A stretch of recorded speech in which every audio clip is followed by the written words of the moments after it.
Oh, Danger. Hello. Hello, Danger. Hi. I thought I'd let Danger introduce the live, maybe. He would do better than me. I'm just kidding. I need another shot at it. Not tonight, but another time.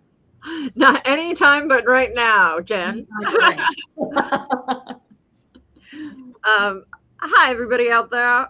Make sure that you guys, while we do this, we just want to invite you, remind you, request, beg, plead, all of that good stuff that you, I forgot where my camera is, that you please join in the conversation. Give us your thoughts, your comments, your questions, your concerns, your anything you want to share with us. Please put it in the comments. We do monitor our comments both during the live and after the live. So at any time you watch this, please join in the conversation. That's all for me. What are we talking about today? I quit. I don't know. I quit. Okay, I quit too. I forgot, so I'm gonna just give up. We're talking about being a quitter, giving up, and what that means in terms of your goals. Should people just quit while they're ahead? Should people just give up on everything meaningful to them? Should I give up on life? No. I think so. So I think, I mean, and to surmise, we're talking about when is it a good thing to quit, pretty much, or maybe not a good thing. Maybe when is it right to quit or give up on your goals or give up on, quit something. What does it mean to quit, guys? Sorry, I'm yawning. To not participate, to disengage, To abort a process that you were going through. You have to start something to quit something. You can't say, "Oh, I have a goal," and then never work towards that goal, and then say, "Well, I quit that goal." That's not really quitting. You just never started it in the first place. You have to be trying to achieve something, and probably earnestly trying to achieve something, and then for one reason or another, you say, "This isn't going to happen. I'm going to use my time to do something else." I don't think it often happens that way unless you've done a lot of work on yourself. Yeah, I mean, there's a lot of ways that you get to that point, but essentially the results are the same, where you're not doing the thing you set out to do anymore. And there's a certain stigma for quitters. I mean, there's a stigma. I used to be. I still struggle with quitting, like things. Like I have a thing that's in me. Like once I start something, I gotta finish it. Like it's hard for me to quit things, and I've definitely had to learn that it's okay. Like it's okay when I do, like in the right circumstances, it's okay. Yeah. I mean, I guess it's always okay, but like I It's- have to give myself permission to quit things, which I think everybody does. I guess, yeah. I think it's a thing that a lot of adults have to learn how to do, because when you're a kid, you're taught to persevere. I mean, most of the time you're taught to persevere, and it's a bad thing if you quit something. I also, Okay. as we're Yeah. sharing too, I'm thinking it isn't just not doing something either. It isn't just like Anthony said, you have to start something for it to be quitting. But I think you have to also consciously choose to go away from something in order for it to be quitting also. Like you have to, otherwise you're just sort of like letting it fizzle out, or you know what I mean? Like you're making a statement that, like, I'm done with this. Like if you quit a job, which Jen was talking about doing earlier. I mean, there's the phenomenon of quiet quitting, but like if you stop showing up to work and then you're fired as a result of that, that's different from saying to your boss, "Hey, I quit. Here's my 2-week notice. Goodbye."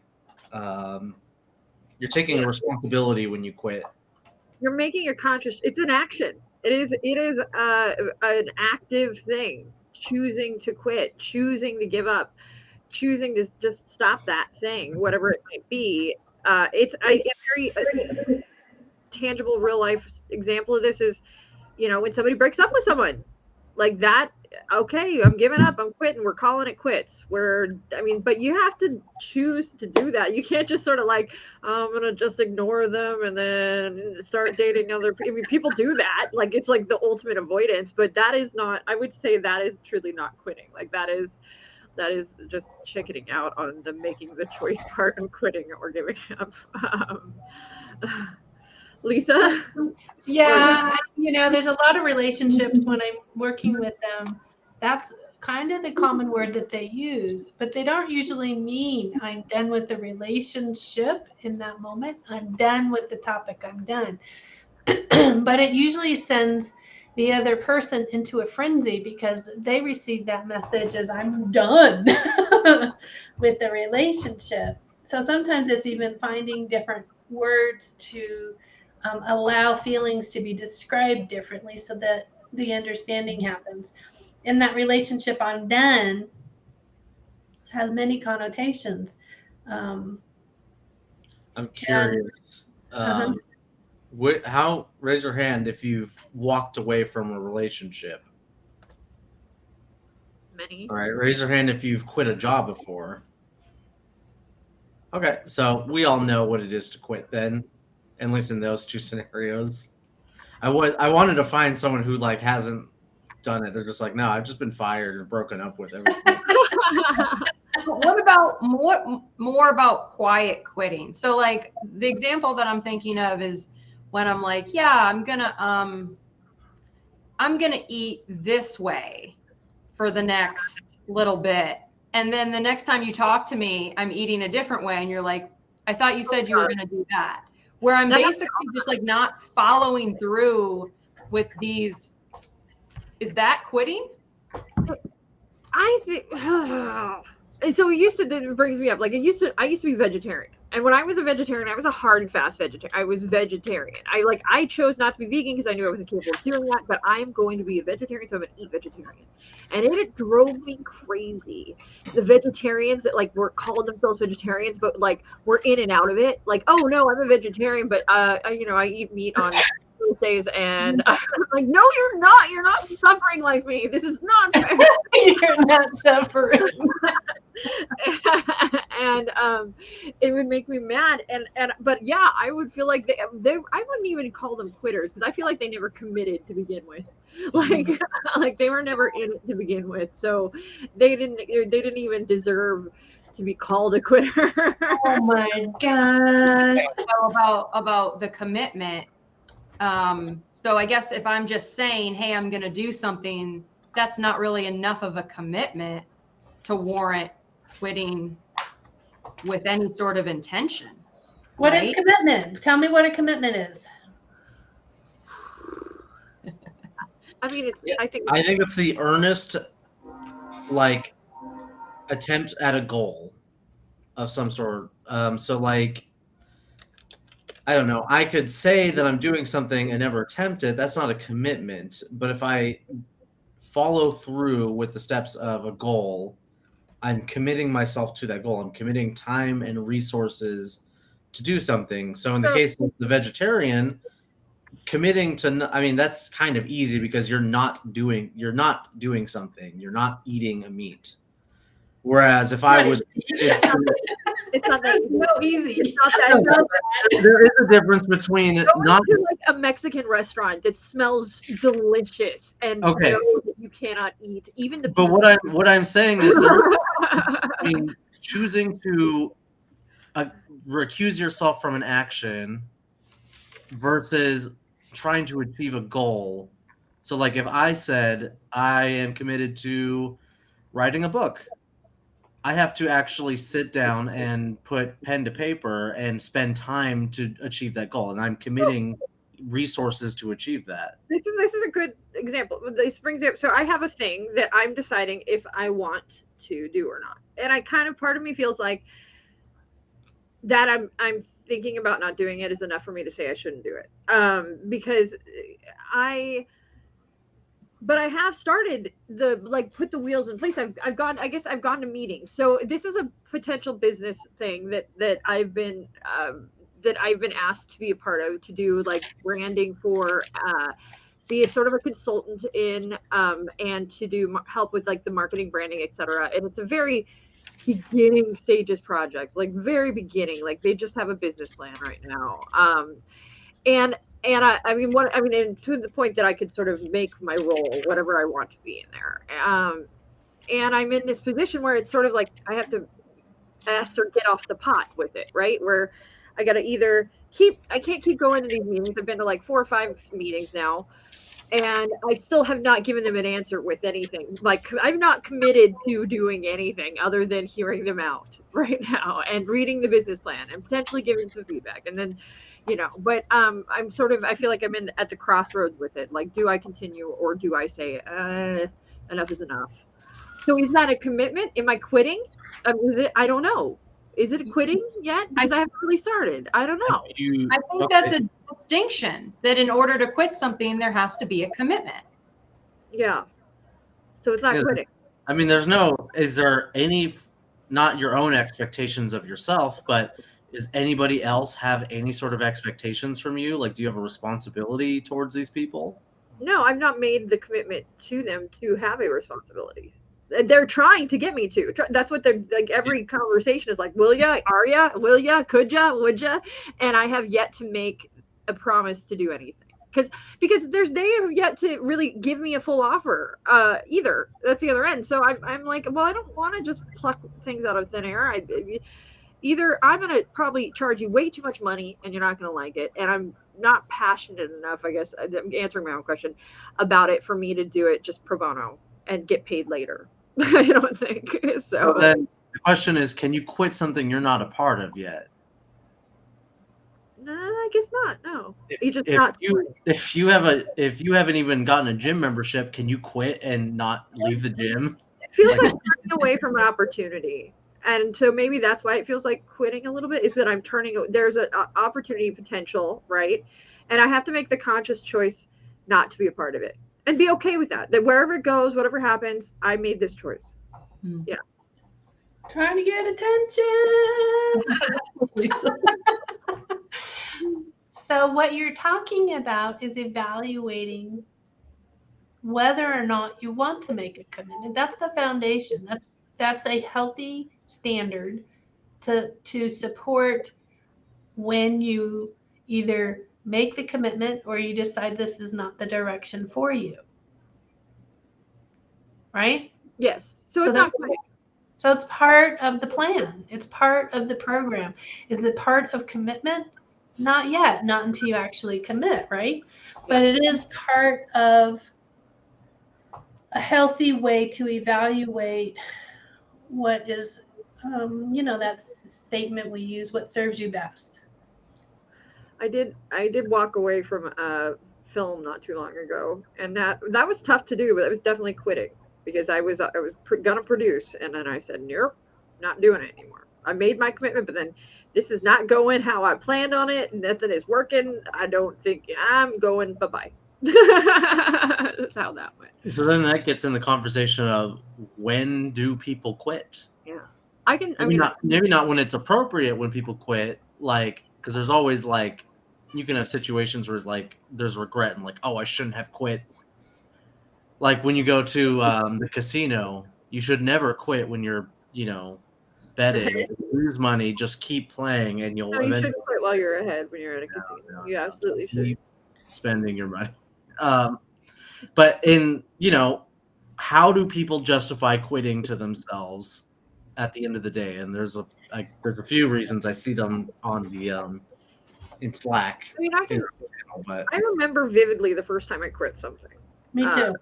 And it was traumatizing. It was hard. I cried. I meditated. I talked to people because I don't like letting people down. I hate letting people down. And I know that the moment I quit something, I'm letting somebody down. And that is very hard for me to do. Like, that is very hard for me to do. I also suffer from a bit of FOMO. So, like, quitting, it can be difficult sometimes because it's like, well, I'm going to miss out on something I like there, and that's tough. But I also know that in many cases it's the right choice. It absolutely was. It just is so hard to do sometimes, truthfully. Yeah. I would say for everybody too. I know that is a big reason why a lot of us kind of shy away from quitting when we know we're not in the right position that we should be doing, because you don't want to let other people down. But it's kind of like, the glass half full. By the way, So if you're not fully there, are you really actually there for them? I mean, in a sense, you're letting them down already by not fully committing to, for some whatever reason, you're in. our Facebook comments are coming through, and I don't know why, but I happen to have it up on my other screen. But Jen Christie brought up a really good point, and so I'm just going to read it out loud. And she says, to pledge to oneself to a position of an issue or question, express one's feelings. I think that it matters why and how you quit. But she was saying, what is a commitment? To pledge oneself to a position or issue or question, to express one's intention and feeling. And it is like the contract. It's like whether it be verbal or it's like, I am gonna do this, right? And yeah, we're getting all kinds of comments. I don't know why Facebook is not giving them. I will monitor them because we just got another one too. So I will do my best to keep an eye on these, because Ronnie Lowe also is totally joining in the convo. So I'm bummed. So Brigadier Elders, but we can't show our reflection or feelings about what we're doing in coaching. It's easier to try to control others instead of ourselves. True, yeah. Often, though, quitting is the right choice, so you're not letting yourself down and you're not letting others down. When you see it's the wrong path or the wrong solution, or it's not what you want and it's not adversely affecting anyone else, it's the right choice. So quitting would be celebrated. Isn't that the whole point of coaching? To decide if you're on the right path and if this is what you really want, or if it's the mission and vision and goal in serving people. Yeah. Yeah. Lovely said. Thank you. I think one interesting thing that I'd like to ask you guys about in that, she said, and it's not adversely affecting anyone else. That, I don't think we have control over that. I mean, I've quit things before where it's adversely affected other people, and I, didn't give a crap at the time because their well-being is not my concern. There's times where people's well-being is my concern. So, like, jobs that I've quit, I give the 2-week notice because I don't want my coworkers having an undue burden in my absence, and I've still remained friends with those coworkers too. So, I want to try to maintain those relationships. Other jobs I've quit, it was Amazon. Who gives a crap? Okay. Nope, I feel it. I worked for Jeff Bezos. Yeah. So. There's certain situations where, your quitting is going to hurt somebody. Like, it hurt the productivity of my area manager at Amazon because I was a really good worker. But in the end, I don't care. They go through workers like crazy there, and their well-being is not my concern at that time. So it becomes a point where, is it really that you're empathetic and caring about people, or are you a people pleaser and it's holding you back from quitting when it's in your own best interests? And that's something I think I think that a lot of us here have some people pleasingness in us, and current people pleasers in what is it called, remission or Rehab. Recovery. There's the word. Recovery. Sometimes we relapse, though. Let's be honest. Yeah, it's true. It's true. Yeah, there's no it's not gone forever. It is not. Also, I forgot that my examples before. That's just not even including examples where you're pressured by other people to not quit. I've never really had that experience. If I quit, they're just okay, we'll let you go, whatever. See you later. There's times when you quit something and someone is dependent on you and they try to convince you otherwise. And that becomes really difficult when you're trying to do what is for your best interest. I've certainly had that. I mean, that's one of the first things I quit was it was a short film I worked on with the teacher. And when I was this is the first traumatizing thing that in college. And I was like, oh my God, I got to quit. And literally, I only had one more day of shooting. I have one more day of filming. Like I could have easily, but I had it up to here, and I was like, this man is ridiculous, and he is just asking way. And I couldn't even get through the last day, and he certainly begged and pleaded, especially with film. Like you can't losing somebody. I mean, it was a big deal, but I could not bring myself to actually show up. I was like, I will drop off everything that I have. And but the rest, I'm still credited on that film. I was like, but I will not be there. I want nothing to do with anything else from here forward. Bye-bye. And it was absolutely the right thing to do. I still stand by it, that it was the right thing. And you don't know how many people on that film set were like, I wish I was you. Like, I wish I wish. But I couldn't. And it was definitely adverse, and they did beg and they did plead, but I knew going in that I knew it in my soul, like what I would and could not do. Have you guys ever tried to quit something and then backpedaled? Usually when I make a decision, I live by that decision. So saying it out loud and then backpedaling is not something I typically do. So I have to think about that question.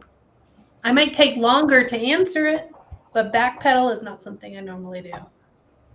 I remember a time where I did. When I was in school and a part of a fraternity, I was over it, done, moved on. I was ready for the next phase of my life, but I was pressured into staying for reasons that, the rest of fraternity wanted me to help and things like that.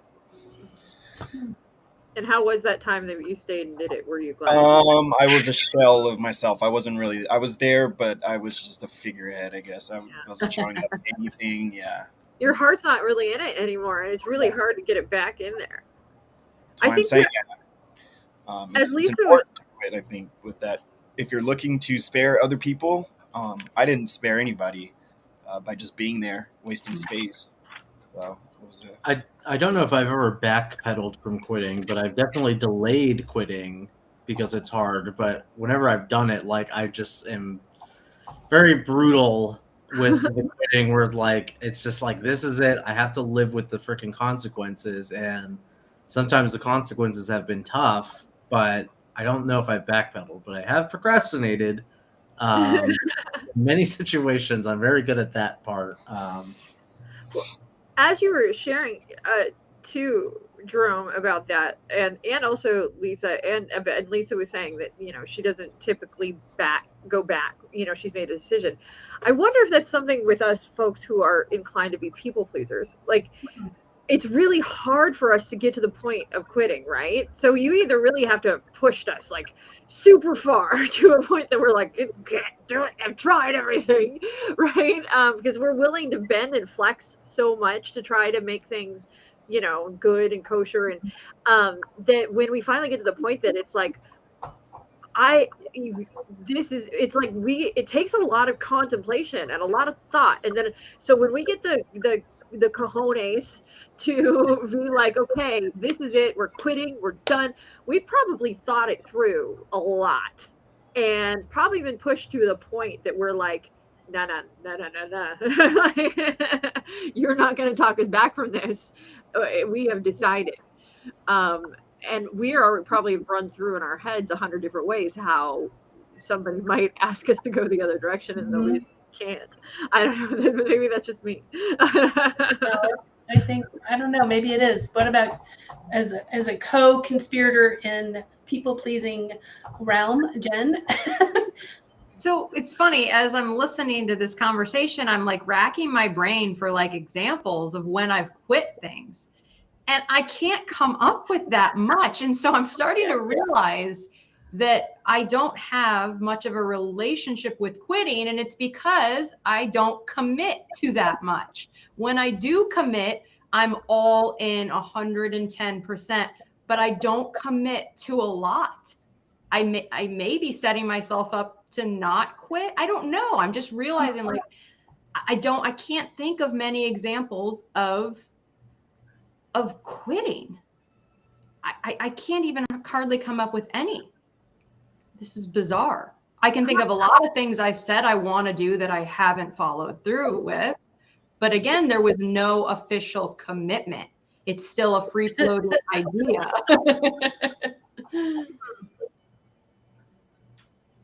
Okay, so in coaching, how does this all relate to coaching, guys? What we're talking about? So clients are going to have goals, and some clients will, commit, they'll persevere, they'll go all in, and they may or may not achieve their goals. That's not a commitment, that's a failure, but your clients are allowed to find failure however they see it. Sorry. That's a failure. Nice. I mean, in the most literal sense, yes, it's label. it's a failure, but the clients are allowed to decide what does that mean to them when they fell short of achieving their goals. That's fine. You're also going to have clients who are going to want to quit their goals or change goals or give up. Clients whose goal is like, I'm coming in, okay. Yeah. Help me figure out how to quit this job. There's another one. The whole plan, like, okay, we're gonna set you up to win in quitting. But that is the achievement of a goal, though. They have an end result they're looking towards, which is quitting. They need to find a way to do it, even though the subject of their goal is to quit something. What I'm talking about is the client who has a goal in mind and then decides not to follow through with it anymore,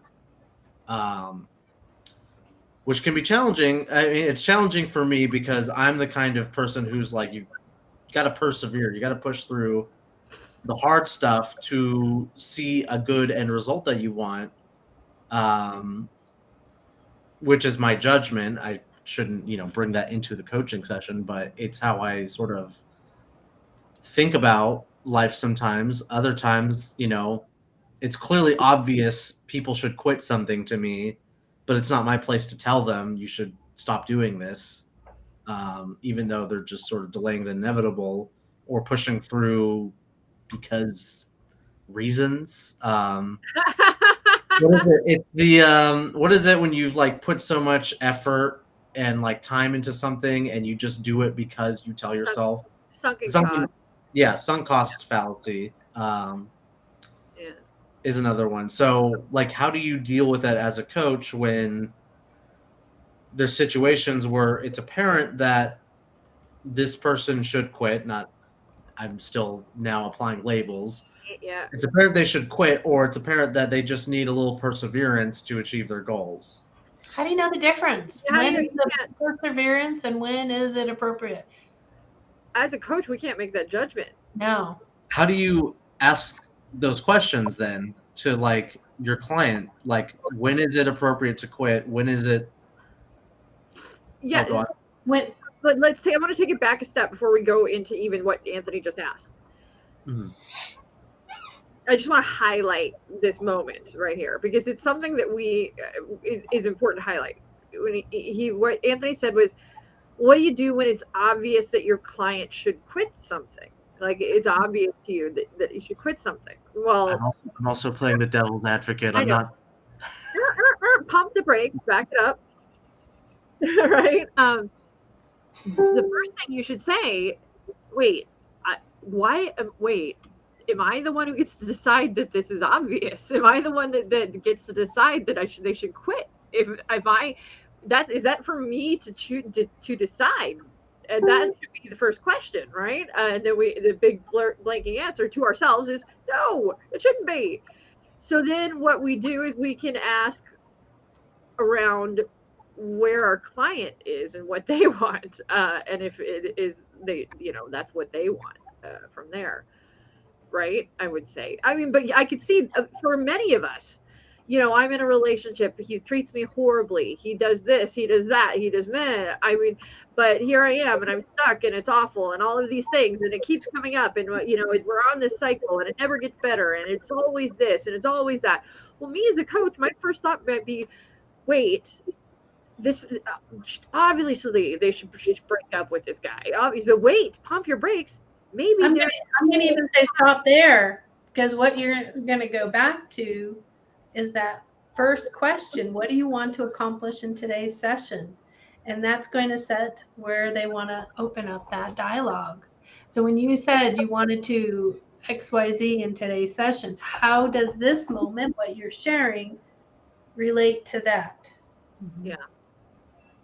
So, okay, example, I want to have a better relationship with somebody, right? This is total fiction example. She doesn't want good relationships. No, I don't. I hate them. no better relationships whatsoever. My overarching goal is that I would like to, but then there's going to be a mini goal. So there'd have to be a logical mini goal, which would be like, okay, I'd like to talk to my significant other about X, Y, or Z, about, making a plan to do better. And in the whole conversation, it comes out that, well, my partner will, but they won't listen, but they won't, like, you know what I mean? It's like negating everything that is productive. So I could just imagine as a coach, people going, this guy's a douchebag. Let's just go to the extreme too. Just like, but my partner's cheating on me. Yeah, right. I want to keep the relationship together, but my partner, he just keeps sleeping with prostitutes. I just can't stop him. I lock the bank account, I take his keys away, but somehow it just keeps happening. What do I do? What do you think you should do? What do you want to do? I should fix him. Maybe he'll promise he'd change and be different. And in our heads, we're screaming, right? But it's not for us to decide if they should be together or not. And if you fix him, what will that solve? Well, he'll be fixed. Everything. Can you fix it?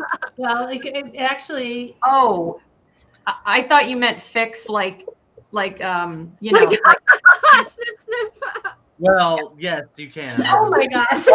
Just That doesn't We're fix off the problem. rails. Off the rails. Yeah, we are. Oh my God, prostitutes and Getting snipping.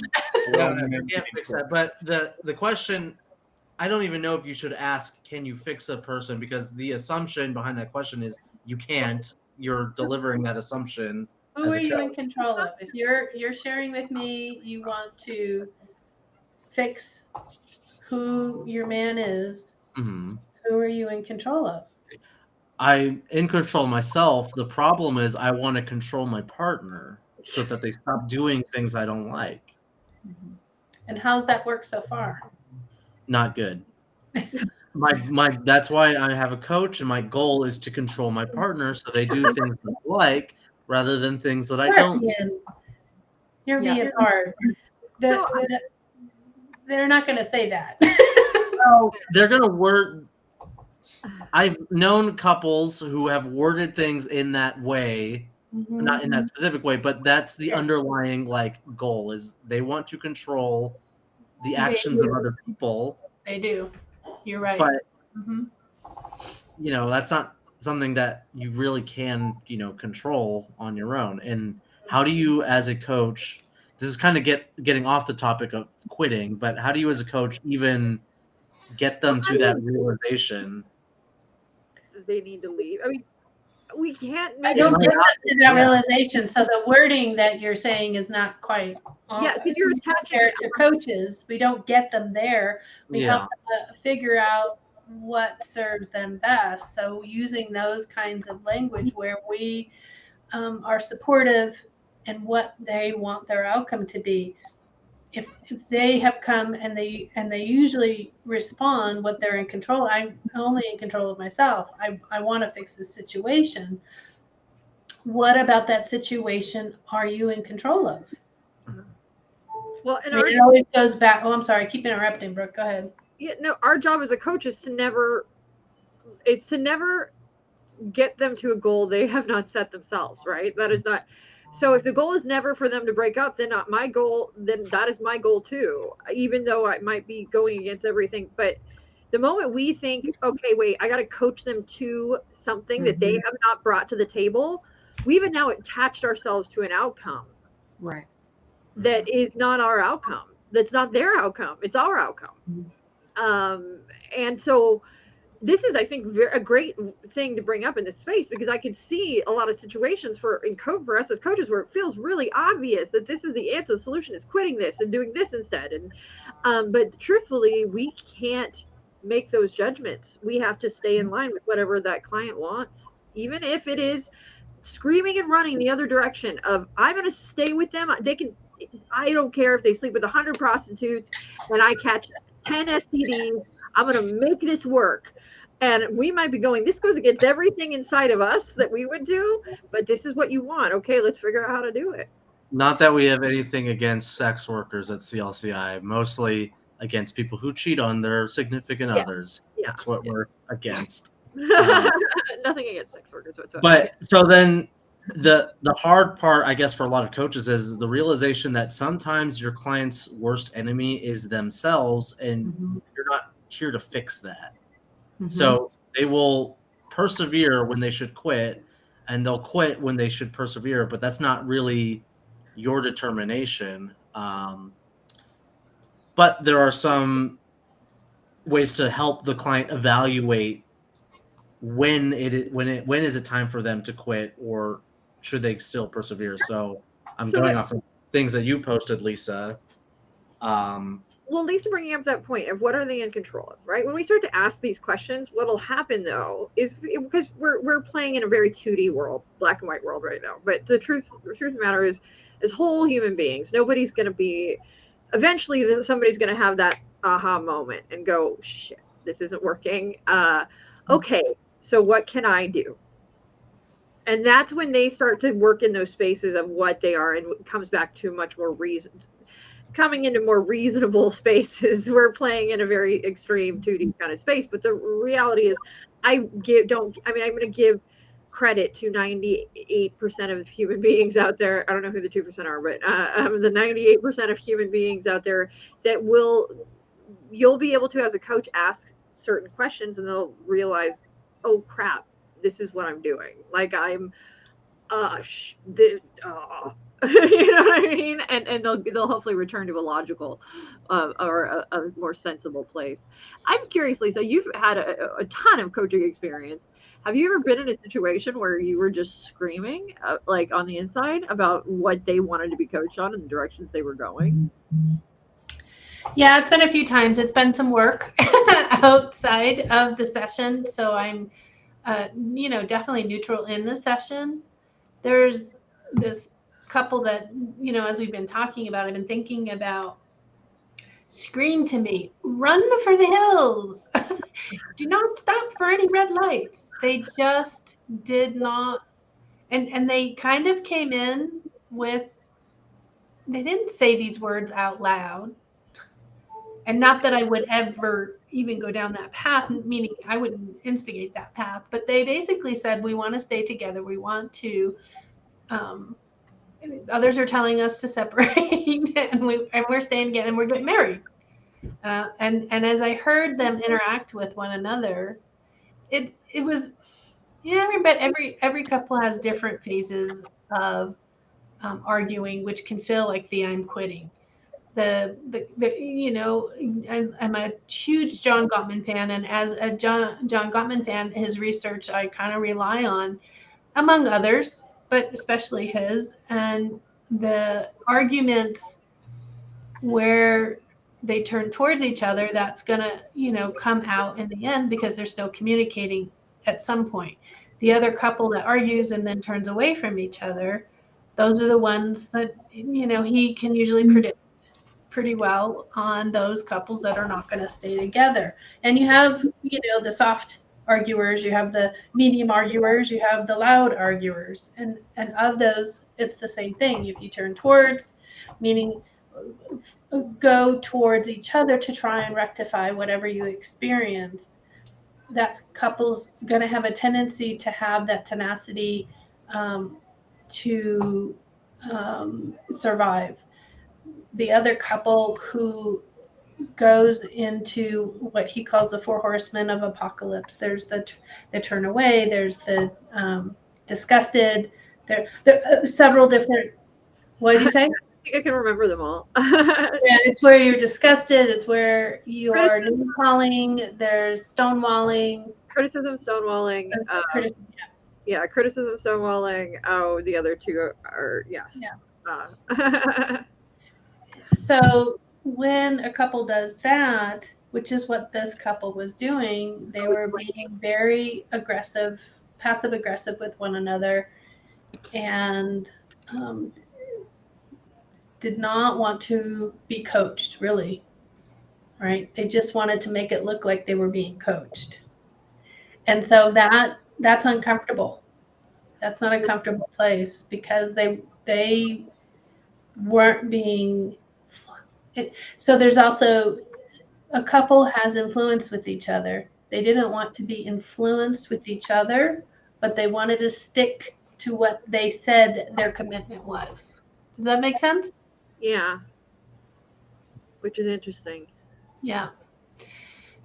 And on the inside, you were like, break up. Get real. It was really more. Get real. This is pretend. You're talking about getting into a committed relationship with each other.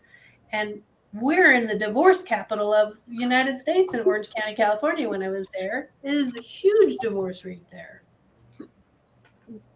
What about quitting as a coach?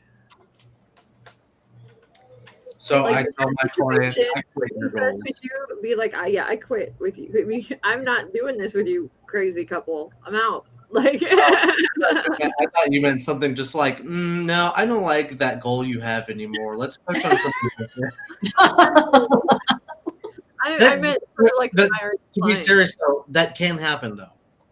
With things such as like stuff that doesn't fall in the coaching realm. Yeah, I where did that. I've had clients who will talk to me about things related to depression and psychological issues, and that was like kind of their goal they wanted to work on. And I said, I can't do that. I can't do that for these reasons. That Yep. I don't have the training for this. This is not within the scope of coaching. What we can do is work on like similar goals in the here and now that will give you something in the future to work towards. But that was kind of an example of like you're quitting on what the client is offering, but there's a way to try to bring it back to the coaching space. I did that, and the client wasn't happy. They didn't hear me say those things. This is beyond my scope of practice. This is not something I can work on with you. This has got to go. I was very clear. And when they left, they were still clouded. I'm like, I don't understand what you don't understand, but no, we're not. It's like asking your plumber to do an electrician's job. Like people will do that, but like you don't have the tools of an electrician in your tool belt, and if you try to do that, it's very dangerous, metaphorically, and now in the electrician case, like literally, it's dangerous. The other way around, it might not be so bad, having your electrician do your plumbing, but having a plumber do your I mean, that's scary. Electricity is scary. I've done plumbing before. I used to be a plumber. I would never ever think to do an electrician's job. In the same way that, even though I'm a coach now, I would never think to try to do a psychologist's job or a psychotherapist's job. So there are times where your client's going to offer you something and you got to quit and say, no, I can't do this. Let's do something else. Now, that's not the case where your client's just like, I want to lose 5 pounds. I'm like, no, you should try doing this instead. But wait, if I come to you and I say I want to lose 5 pounds and you don't kind of investigate underneath that, and we go forward and I'm just trying to lose 5 pounds and I eventually, either don't make any progress or change the goal, and you get frustrated because I changed the goal, but the goal was never actually the goal in the first place because it's something deeper underneath. That can happen. So, a client who loses weight but is still not satisfied with the results of that. I was being a bit facetious where I was like, no, you're going to learn how to skateboard instead. That's the goal I want you to do. this whole 5-pound thing, it's not working for you. We've tried it. It's not working for you. Let's do something. This But- is not entertaining enough. But interesting enough, in our lives, we have those people that tell us those things. We can do better. Right? Coaches don't need to do that. Yeah. Coaches are not needing to correct or rectify the client's 5-pound goal in that space. I'm not going skateboarding. I will kill myself. Brooke, you mentioned though, I think you meant like, when does a coach quit a coaching relationship? At what point? Or, I mean, and feel okay with it. And not, I mean, like, what is, as a coach, just explore that space. Because I think this is something something we talk about in our level 1 a lot, like referring a client out and doing that. But a lot of our coaches have a fear, apprehension. You know, some are very good, solid, we got this. But some feel like, well, I'm abandoning them. Some feel like, well, I'm, I mean, this is like, tell me about quitting and coaches when we have to say, hey, we this coaching relationship cannot continue. Well, the difficulty can arise, like, even not the interpersonal relationship, but the monetary relationship. A client who's going to pay me $10,000 for a 6-month package is a bigger situation than, well, I had a discovery call with one person, and then I'm quitting after that. That's, money can be a huge factor in whether or not how long someone is willing to coach someone when maybe they shouldn't, or maybe they should quit. And in that scenario, has the coach held on to that money or spent it? Yeah. If they spent it, they got to scramble, because in some fashion, if the coach is saying, we need our separation, I think it's ethical to give the money back, right? Yeah. And I guess you don't have to, but to me, ethically, I'm going to say yes, I would give the money back. But if you've already spent that money and you're looking for the next dime, there's a problem with that. I mean, like, even in a general sense of working a job, you're going to be hard pressed to quit a job when it's the thing that's putting the food on the table and paying your bills. That's money down the drain, essentially. So some coaches might be willing to stay longer than they should. But here's the thing, we can still coach somebody when they're going to therapy. We're just not coaching them on that topic, or on that, digging into that history of that moment. Oh, I meant like in any situation, like where you should stop coaching. Your client could just be an asshole to you, and you should just not work with somebody who's a bad client in that sense. But mind you, I know Jen has, and I know I have walked away from clients, and I have said, no, this is not, what you don't want is coaching. And so I'm not going to continue, for my sake and yours, because the whole time I feel like it's going to be us sort of more at odds with one another, because when I'm in a straight coaching space, I will be just coaching. But a lot of people come to me thinking, oh, well, I'm going to get some expertise in there too. I'm going to sneak it in. And that doesn't work for me. If we're in a straight coaching space, we'll just be coaching. And so if I feel like you're going to push back on me in that space and be somebody that is insisting on my expertise when I'm not, that's not what this is, I'm not going to continue. We will be done in that moment. And I'm very clear conscious. I'll refer you to somebody. I'm going to refer you over here, hopefully to somebody that either is willing to do that, or I'm going to charge you a lot of money, but probably not, because I don't really do that anymore. So, and you had a question, Janet, you fired some clients, haven't you? Okay. I don't even have water. Out of nowhere, I'm choking on air on live. Yeah, as soon as I asked you that question, you're like, Oh my God. Okay. I think I'm all right. So I'm wondering about a coach. I'm thinking about a new coach who doesn't have a lot of experience yet. So they don't have a lot to compare or contrast with. And for whatever reason, they don't feel like they are getting the results for their client. but the client keeps coming, keeps paying, keeps wanting to work with them, but that coach feels insecure about not delivering. What is our advice for that coach on when You don't do the deliver anything. what? You're not a pizza delivery driver where someone puts an order for a large serving of success and you're supposed to bring them the pizza box full of it. Like, you don't deliver things. You ask questions. You try to get the person to go to the store to buy the pizza. Okay, but if you feel like you're not getting the person to go to the store, but the That's- person still wants to work with you. So Look at what you're describing is a big feeling about the connection and attachment you have with the client. That's what we're saying. You cannot be attached to the results. It's not about us. We are connected, definitely connected. We're in this process with them. We're partnering with them to help them achieve what they want. I cannot want it more than them. So part of even the return on investment, the ROI, we've met for a couple of times now. Tell me what your feeling is on the progress of your coaching sessions. And I would ask those kinds of questions. And if they say, good, hang on one second. If they say the progress, I'm really happy with the progress, then the rest is you, and you got to go do your own work. Mm-hmm. Yep. not Yeah. only that, but there's another step that I would ask that coach is, are you setting intentions?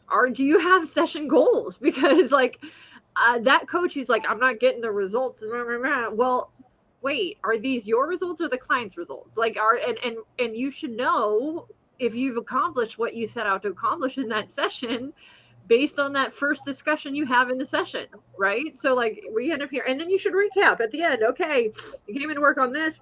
We did this. Everything that happens after that is not my responsibility or concern. What am I in control of as a coach? And that's what we do in that time we have together. Everything else is out of my control, and I'm not responsible for it. So I shouldn't be taking responsibility for it, good, bad, or otherwise. I'm only responsible for what happens in that hour of work with that session or with that client. Everything else, not my control, not my wheelhouse, not my business. Also, I want to give my little personal conspiracy on clients. Some clients, I don't think that some clients are out there with the goal in mind to have coaching done, and that's what they get out of continuous coaching sessions. Sometimes what they probably want is somebody to talk to and go through the process of coaching rather than trying to achieve some, overarching goal. I If agree. they want to achieve that for themselves and they're still coaching with you, they're clearly getting something else out of that is not just the end goal. And whether or not they admit it or openly say it, my sneaking suspicion is that they just enjoy sitting down with somebody and talking. So progress. Whose definition is progress? Snail progress is important as the rabbit's progress, right? To be able to go slow and steady and build on that learning, like Anthony's talking about, is just as important as someone that moves more quickly, let's say like that rabbit. And also, who's defining the progress? It should be the client, not the coach. So if I'm the client and I'm walking through the door and I'm like, what do you want to work on? Oh, well, we're together, going to be together. We've made a commitment. We are going to be together 12 weeks. What do you want to work on? Well, I just want to have a safe space for me to be able to share my thoughts and ideas and figure out, what to do next. And I could change week to week. I don't know. But right now, that's what I want. Okay, well, then what do you want to explore today?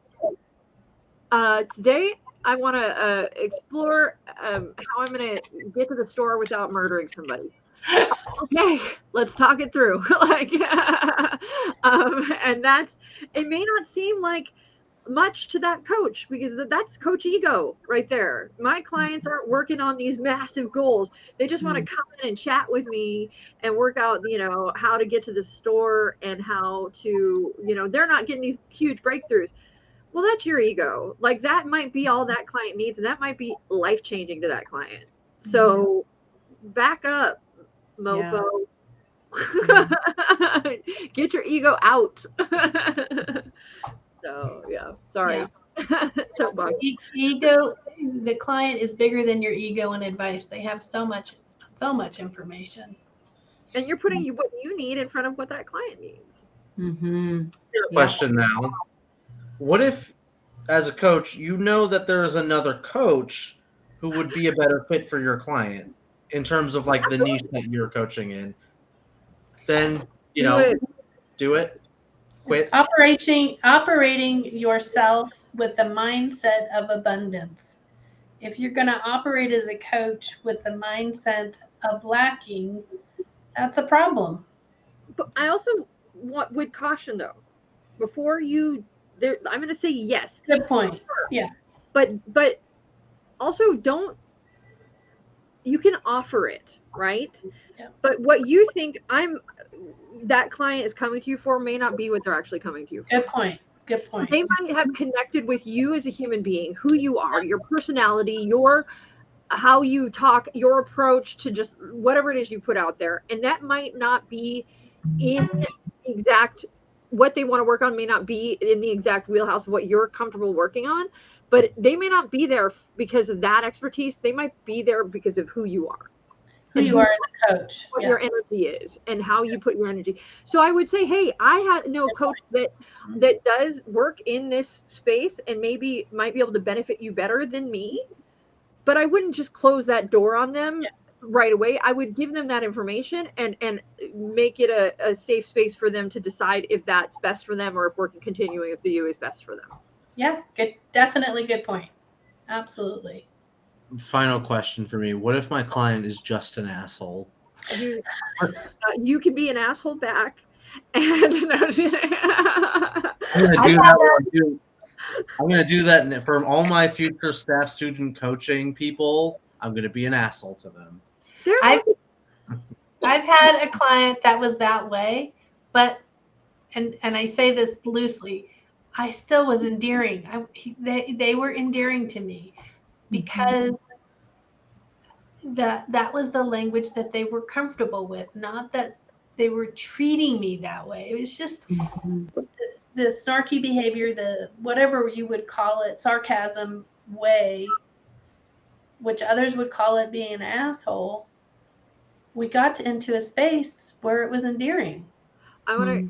Sounds weird, but I can be endeared to assholes, honestly.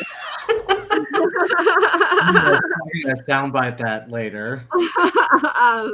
So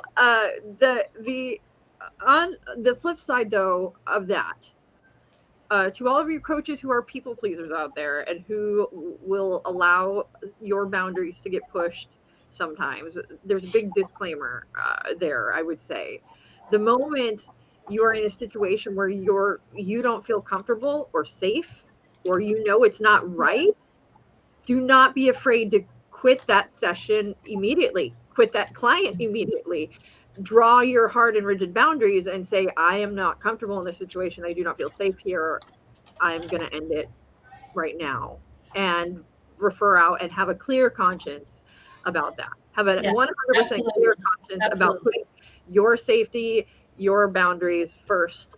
And if they are overstepped or violated in any way, being 100% okay with ending and severing that relationship. Always. Yeah.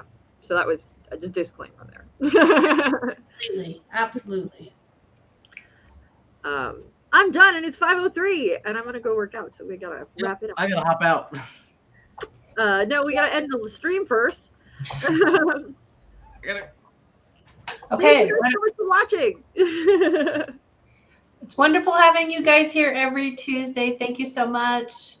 Please be sure to subscribe, especially on YouTube. We want you to like us everywhere and anywhere. We want you to add some amazing comments where you're sharing your perspective and experience. Our team here is having fun every Tuesday at 4. We have our amazing classes going on all the time, 3-day intensives. Come join us. We're almost sold out through the rest of the year. So if you want to get in before January, if you want to be a coach in 2022 and not 2023, you better sign up like now. And so, next week we're going to be talking about guilt. Oh, We're going to be examining guilt, a very complex emotion, and what it is, the ins and the outs. And so we're going to do a deep dive into the concept of guilt. oh. And we're going to do it in costume. So. Yeah, it'll be a discussion about guilt in costume, because we're going to do that. We're calling it the Halloween Hangover guilt-free episode. The guilt-free Halloween Hangover episode. So good. All right, guys, that's all. Thank you, guys. Make sure you check out Certified Life Coach Institute. .com.